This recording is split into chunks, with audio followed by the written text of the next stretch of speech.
iconic representative image. But what he represents was by no means agreed upon at the time of death and remains unstable over time. From his own perspective, in the poem, as well as the oral testimony on which this poem is based, the beheader is a perpetrator unsure of his deed.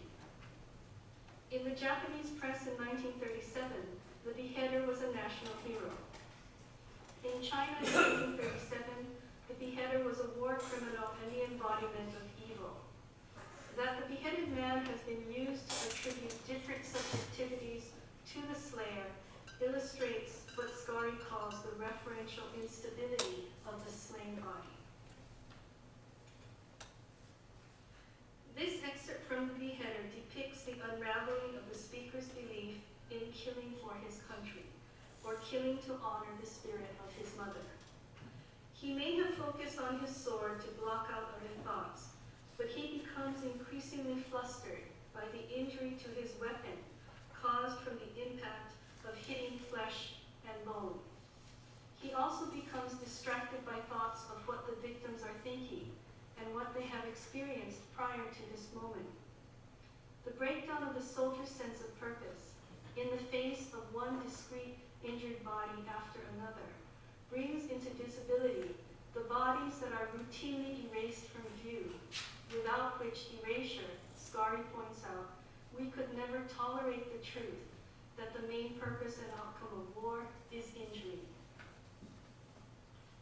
If the sole accomplishment of the Nanjing poems was to express the unmaking of the world that is the inevitable outcome of killing and dying for my country, this would be sufficient grounds for spending time reading and discussing them. Skari spends many pages identifying the numerous ways in which the reality of slain bodies is made to disappear from view in descriptions of war, a process to which she gives the name the fictive language of war. The one example that comes readily to mind is body count, which is often used to claim victory or progress in a way that could not be claimed as easily or at all if the expression body count was replaced with an Homeric-style roll call of the dead.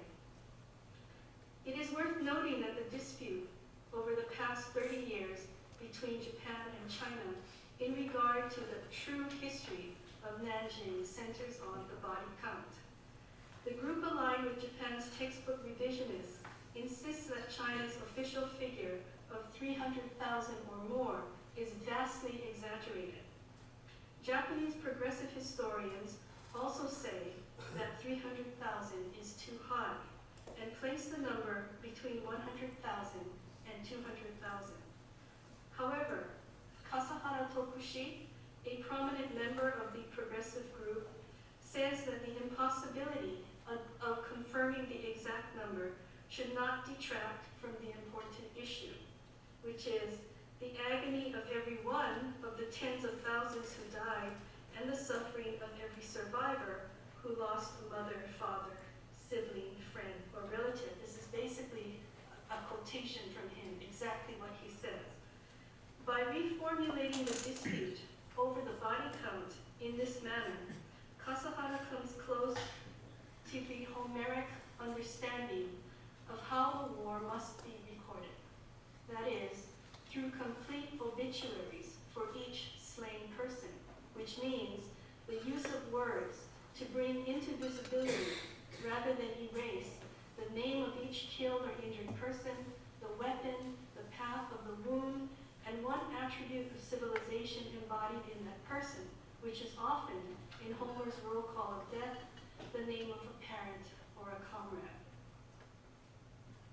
Thus, working separately, Kasahara, Homer, Skari, and Lum all arrive at the same understanding about what constitutes an ethical response to the individual bodies that get lumped together in the body counts of modern warfare.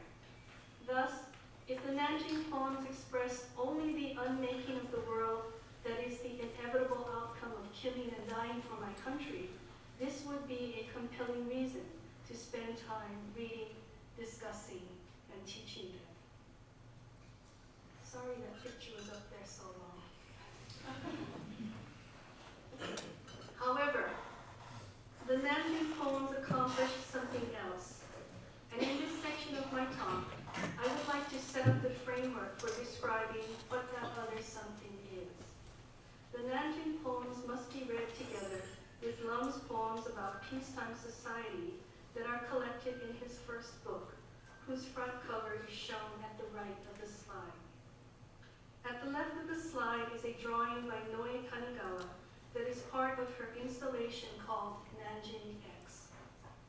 Reading the Nanjing poems and the Honolulu poems, this is the name that I now give to Lum's poems written before Nanjing.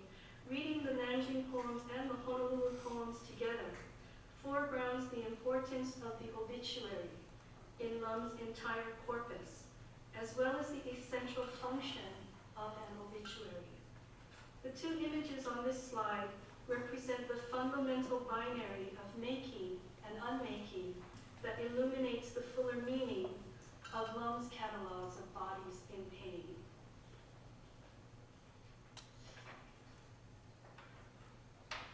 A peacetime obituary reconfirms the existence of civilization. At the left of the slide is the full text of the poem Flash, which describes the birth of the poet's daughter. At the right, the full text of the poem, The Door Was Opened, which describes the day after the death or the funeral of the poet's mother. I'm not sure, I may be wrong, but it is about the death of the poet's mother. An obituary is the other end of a spectrum of social identity that begins with the birth certificate. The peacetime obituary provides known, confirmable information. It provides clarity about the circumstances of death. Nanjing poems are attempts to write Homeric obituaries that by definition are doomed to incompletion. As we saw in the poem about the beheader, half of the information necessary for such an obituary will always be missing. To date, at least, I have 50, but I've heard it was 70. To date, at least 70 such incomplete obituaries have been written. What is the significance of this compulsion, especially when there is bound to be so much repetition of details? Precisely the kind of image saturation that Sontag identified as a primary cause of indifference to the pain of others. I think this very question itself is being voiced through the compulsive rhythms and recurrent images of violent assault in the Nanjing series.